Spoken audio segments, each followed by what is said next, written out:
Hey YouTube, this is Zero Cool Tech bringing you another unboxing. This time it's the Chuwi Mi8 Windows and Android tablet.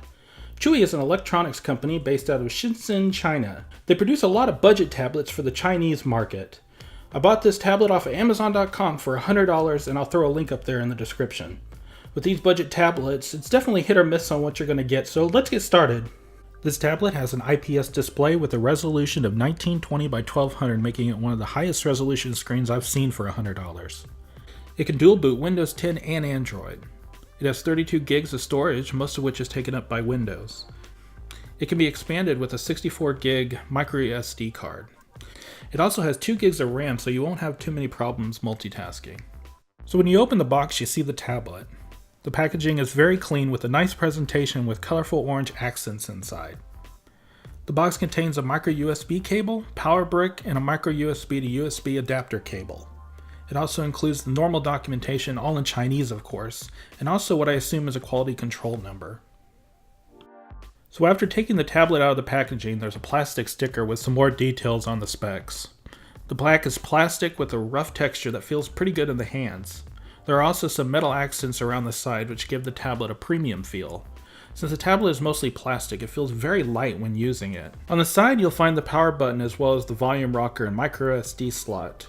On the top you'll find the micro USB port and the 3.5 headphone jack. On the front is the 0.3 megapixel front-facing camera and what I can assume are either ambient light sensors or microphones.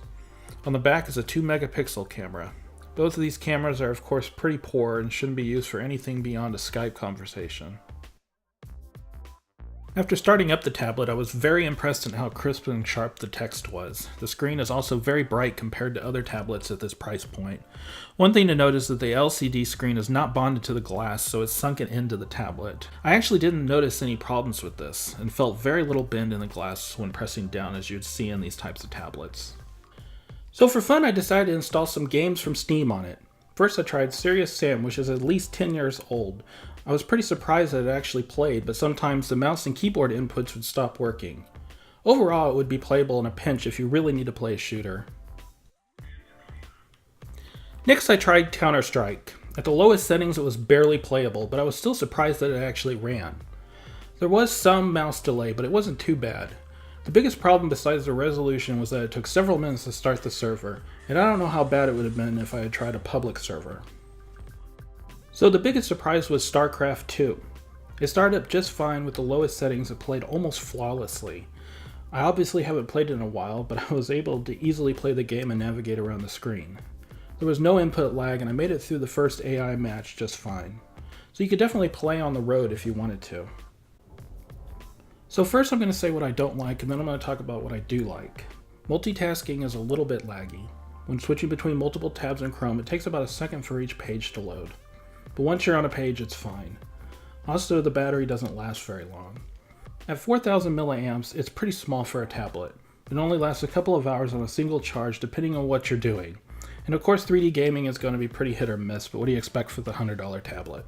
So what did I like? I loved the specs. The high definition display is very crisp and clear and the colors are vibrant.